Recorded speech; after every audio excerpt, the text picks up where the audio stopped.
एक खराब शिक्षक कैसे बने, इस विषय के ऊपर 5 सिद्धांत हम इस आने वाली 15 मिनट में बातें करने वाले हैं। तो मेरी ये धारणा है कि आप सब जो इस टॉक में आए हैं और कुछ-कुछ तो लास्ट मोमेंट पे आए, वो सब एक खूसट शिक्षक बनना चाहते हैं। तभी तो आप ये टॉक अटेंड करने आए हैं, और अगर आप सच में ये बनना चाहते हैं तो आप बिल्कुल सही जगह पर, सही इंसान के साथ हैं। मैं खुद प्रोजेक्ट भगवती को शुक्रिया कहना चाहूँगा कि मुझे एक खराब शिक्षक मानकर इस विषय पर बोलने लायक समझा गया। मैं खराब शिक्षक कैसे बना जाता है उसके बारे में 5 सिद्धांत बाँटना चाहूँगा, जो मैं अपने रोज़-बरोज़ के जीवन में जीता हूँ और साथी शिक्षकों को भी जीते हुए देखता हूँ। सबसे पहले तो सिद्धांत शब्द का मतलब समझ लेते हैं। सिद्धांत मतलब सिद्धवत्ता अंत। जो अंत में सिद्ध हुआ है वो सिद्धांत। तो मैं जिन भी 5 सिद्धांत की बात करूँगा, उन्हें कोई साबिती की आवश्यकता नहीं है। वो अंत में सिद्ध हुए। वो अंत में सिद्ध हुए हैं। सदियों से चली आ रही है शिक्षण व्यवस्था के आधार पर वे स्वयं सिद्ध है। आप खुद ही अपने जीवन में उनको जीकर उनकी असरकारकता देख सकते हैं। बस इस टॉक में 2 बातें याद रहे कि यदि आप सच में एक सर्वश्रेष्ठ खराब शिक्षक बनना चाहते हैं, तो सिर्फ इनको बुद्धि के स्तर पर ना समझे, इनको अपनी दैनंदिन जीवनचर्या का हिस्सा बनाएं। और दूसरी बात, सिद्धांत को वर्तन में कैसे लाना है वो हमारे ऊपर निर्भर है। मैं तो एक सिद्धांत 2-3 शब्दों का या एक आध वाक्य का इस पे लिखूंगा, पर उसको वर्तन में कैसे लाना है वो हमारे ऊपर निर्भर है। मैं तो बस यही शेयर करूंगा कि मैं इसको कैसे जीता हूं, या मैं अपने साथी शिक्षकों को इसको कैसे जीते हुए देखता हूं। अंत में अगर हमारे पास समय बचा तो आप भी जुड़ जाना, और आप उस सिद्धांत के बारे में और उसको कैसे जीना चाहेंगे वो मैं जानने जानने में बहुत उत्सुक रहूंगा। फिर से मेरी धारणा यही है कि आप सब बहुत ही घटिया शिक्षक बनना चाहते हैं। तो हम शुरू करते हैं अपने प्रथम सिद्धांत से, जो है मुझे सब पता है। अगर आपको एक खराब शिक्षक बनने की यात्रा शुरू करनी है तो आप इस सिद्धांत को जीकर कर सकते हैं। इसको कैसे जिए? मैं और मेरे साथी शिक्षक इसको ऐसे जीते हैं कि हम सब मानते हैं कि हमें सब पता है। हमें तैयारी की क्या जरूरत? हम तो कक्षा शुरू होने तक मोबाइल चला सकते हैं और सीधे कक्षा में जाकर पढ़ा सकते हैं। अरे, पिछले साल ही तो पीपीटी बनाई थी, अभी उसमें क्या बदलाव करें? अब तो वे जीवन भर चलेगी। ये सब मानना, मेरे हिसाब से मुझे सब पता है सिद्धांत को जीना हुआ। मुझे सब पता है एक सिद्धांत है। अगर आप इसको नहीं मानेंगे, इसको नहीं जिएंगे, तो आप खराब शिक्षक नहीं बन सकते। आपको यात्रा यहीं से ही शुरू करनी पड़ेगी।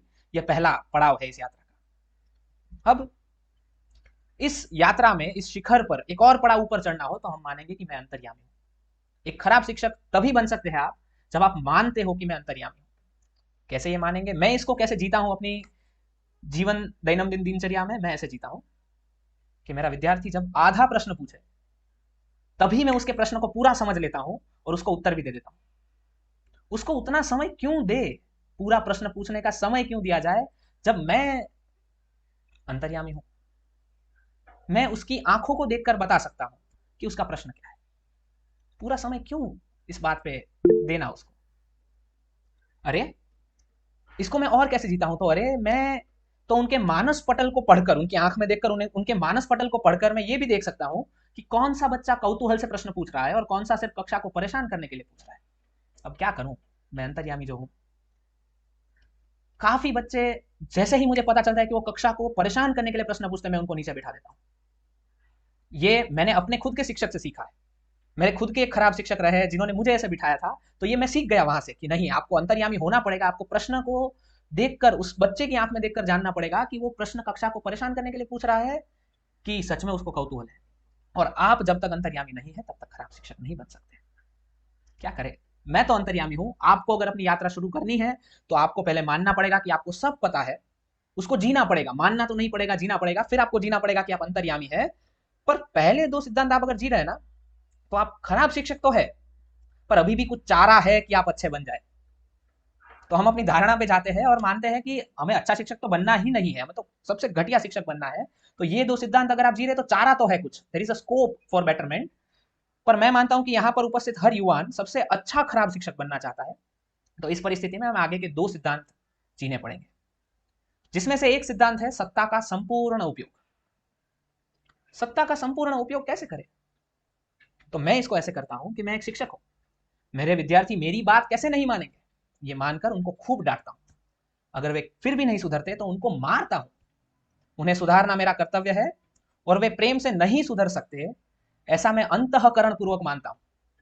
तभी मैं एक खराब शिक्षक के तौर पर प्रगति कर सकता हूं। फिर से, मेरे विद्यार्थी मेरी सुनने ही चाहिए, मैं शिक्षक हूं, ये सत्ता का संपूर्ण उपयोग करना है। वो प्रेम से नहीं सुधरेंगे, ये आपको अंतःकरण पूर्वक मानना है, और तभी आप एक खराब शिक्षक के तौर पर प्रगति कर सकते हैं। अगर मैं कॉलेज का प्राध्यापक हूं तो एक कॉलेज के प्राध्यापक के नाते वो मेरी नहीं सुनते, तो मैं उनको दिखा देता हूं कि गंगाधर ही शक्तिमान है, और उनको आंतरिक परीक्षा में फेल करके ही मेरी सत्ता का सही इस्तेमाल करता हूं। अच्छा, ये सब आंतरिक परीक्षा में फेल वगैरह करते हैं हम, उसमें एक बात का खास ध्यान रखना कि गलती से भी विद्यार्थी के साथ प्यार से बर्ताव मत करिए, बाकी खराब शिक्षक बनने की सारी मेहनत पर पानी फिर जाएगा।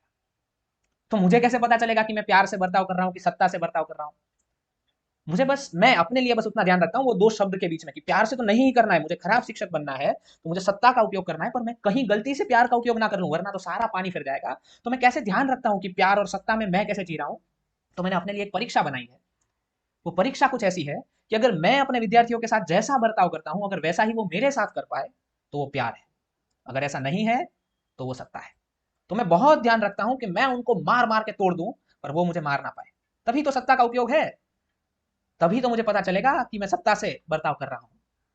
तो मारो, पर मार खा मत लेना, यही सत्ता का सही उपयोग है। डांटो, कूटो, उनको पूरी कक्षा के सामने जलील करो, उनका मजाक बनाओ, उनके माता पिता को बुला के उनके करतूतों के बारे में बताओ, पर वे आपके साथ ये कुछ भी ना कर पाने चाहिए, तभी आप अपनी सत्ता का संपूर्ण उपयोग कर रहे हैं।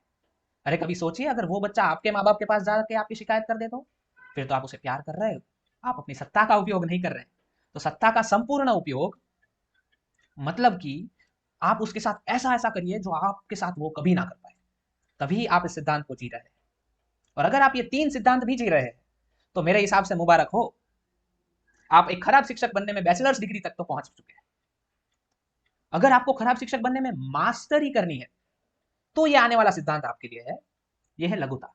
अब ये मास्टर डिग्री है तो सबके लिए करना जरूरी नहीं है, कॉम्पिटेटिव एग्जाम पास करना पड़ेगा बैचलर से मास्टर में जाने के लिए, और कॉम्पिटेटिव एग्जाम पास करना ही पड़ेगा, आपको और कोई रास्ता नहीं है। पर वो जो मास्टर डिग्री है उस सिद्धांत का नाम है लघुता। उसे हम कई बार हीनता भी कहते हैं, इंग्लिश में उसे कहते हैं इन्फीरियोरिटी। इसको जीने के लिए आपको मानना है कि आप मात्र एक शिक्षक है, आप एक ऐसे तुच्छ जीव है जिसका इस दुनिया में कोई मोल नहीं है। आपके पास जो भी नहीं है उसके बारे में पूरे दिन सोचते रहिए, पैसा, सत्ता, प्रतिष्ठा वगैरह वगैरह, उसके बारे में पूरे दिन सोचते रहिए। अगर आप इन सब के बारे में शिद्दत से सोचेंगे, दुखी होंगे, तभी तो आपके अंदर महत्वाकांक्षाएं बनेगी, और तभी आप वही पैसा, सत्ता, प्रतिष्ठा वगैरह की महत्वाकांक्षाएं अपने विद्यार्थियों में बो पाएंगे। इसी तरह आप अपने खराब शिक्षक होने का कर्तव्य पूर्ण रूप से निभा पाएंगे जब आपके विद्यार्थी एक अच्छे और जीवन प्रिय इंसान होने की जगह सत्ता और वस्तु के मोह में जीवन भर दुखी रह पाएंगे। तो फिर से यही एक सबसे खराब शिक्षक का कर्तव्य है कि आप में लघुता होनी चाहिए, आप में हीनता होनी चाहिए। अरे आप तो एक तुच्छ शिक्षक है, क्या ही है इस दुनिया में, आपके पास ना तो पैसा है, आपके पास ना तो सत्ता है, आपको समाज में आपकी कोई प्रतिष्ठा नहीं है, ये सब आप अंदर से मानिए, तभी आप एक खराब शिक्षक बन सकते हैं। एक अच्छे शिक्षक है वो अच्छा इंसान बनाते हैं, खराब शिक्षक खराब इंसान बनाते हैं, और ये लघुता विद्यार्थियों में बोकर आप एक खराब इंसान बना सकते हैं जो खुद भी पूरी जिंदगी फिर वो वस्तु, पैसे, सत्ता के मोह में भागता रहेगा, कभी खुश नहीं हो पाएगा। तो यही तो एक खराब शिक्षक का सबसे उच्चतम कर्तव्य है। और अंत में पांचवा सिद्धांत, ये एक ऐसा सिद्धांत है जिसके बिना आप इनमें से किसी भी सिद्धांत को नहीं जी सकते, सबसे ऊपर है, सबसे ऊपर, इसीलिए सबसे ऊपर है। ये एक ऐसा सिद्धांत है जिसके बिना आप कोई भी सिद्धांत को नहीं जी सकते, सबसे महत्वपूर्ण है, और वो है आलस। अगर आप आलसी है ही नहीं तो कैसे बनेंगे खराब शिक्षक? अगर आप आलसी नहीं है तो आपको अपने विषय के बारे में और जानने का मन करेगा, फिर आप अपने विषय को पढ़ेंगे, फिर आपको लगेगा कि अरे आपको सब तो नहीं पता है, फिर आप पहले सिद्धांत को कैसे जिएंगे कि मुझे सब पता है। अगर आप आलसी नहीं है फिर तो आप लोगों को पूरा का पूरा सुनेंगे, उनको समझेंगे, अरे ये अंतर्यामी कैसे हुआ। उनको समझना अंतर्यामी नहीं है, सुनना अंतर्यामी नहीं है, आपको आलसी बनना है, आधे प्रश्न में उत्तर, अंतर्यामी बनिए, तभी आप एक अच्छे खराब शिक्षक बन सकते हैं। आप अगर आलसी नहीं है तो आप सत्ता का संपूर्ण उपयोग न कर, आप ऐसा ऐसे ऐसे रास्ते ढूंढने की कोशिश करेंगे जैसे आप वही बच्चों के साथ सत्ता का उपयोग ना करके प्रेम का उपयोग करके, मतलब ऐसा वर्तन करके जो वो आपके साथ सामने भी कर पाए, ऐसा वर्तन करके आप चाहेंगे कि वो कुछ नया कर पाए, उनकी जीवन में कुछ प्रगति हो पाए, तो आप सत्ता का संपूर्ण उपयोग नहीं करेंगे, आप प्रेम का उपयोग करेंगे। हो गई ना गड़बड़, आप पूरे शिक्षक नहीं बन सकते। आप आलसी नहीं है तो आप अपने बारे में अच्छा सोचेंगे, आप देखेंगे कि आप आने वाली पीढ़ी बना रहे हैं, आप महसूस करेंगे कि पैसा और सत्ता उतना जरूरी नहीं है जितनी आने वाली पीढ़ी है, और फिर तो आपके अंदर लघुता भी नहीं रहेगी। देखा ना अपनी लापरवाही का नतीजा। तो इसी की वजह से कह रहा हूं ये मूल सिद्धांत है। अगर और कुछ जिए ना जिए, बस आलस भी जी लिए, तो हम दुनिया के सर्वश्रेष्ठ खराब शिक्षक बन सकते हैं। ये मेरा आपसे वचन है। बदलना नहीं है। आप मानिए कि मुझे सब पता है, आप अंतर्यामी है, सत्ता का संपूर्ण उपयोग करिए और अपने अंदर हीन भावना रखिए, और इन चारों में बदलेंगे नहीं, आलस रखिए, बदलना नहीं है, तभी आप एक खराब शिक्षक बन सकते हैं। और एक बोनस टिप है, ये 5 सिद्धांत सिर्फ शिक्षक के लिए नहीं। बोनस टिप ये है कि अगर यही 5 मूलभूत सिद्धांतों को जीकर आप एक खराब माता-पिता बन सकते हैं। अगर एक माता के तौर पर आपके अंदर हीन भावना है कि आपके पास पैसा नहीं है, प्रतिष्ठा नहीं है, आप तो हाउसवाइफ है, तो भी आप एक बहुत खराब माता बन सकते हैं, क्योंकि आप अपने बच्चों में वो सब महत्वाकांक्षाएँ रोपेगी जो आपको आपकी वीकनेस, आपकी लघुता की वजह से दिख रही है। तो आप यही 5 मूलभूत सिद्धांतों को जीकर एक खराब माता-पिता भी बन सकते हैं, खराब बड़े भाई भी बन सकते हैं। है ना मज़ेदार? ये बोनस है, मुझे सब पता है। देखिए, बस इन्हें समझ के मत रख देना, तरक्की के लिए इन्हें जीवन में लाना, और अंत में आप मेरी तरह ही खराब शिक्षक बनने में खूब तरक्की करें, इस प्रार्थना सह धन्यवाद।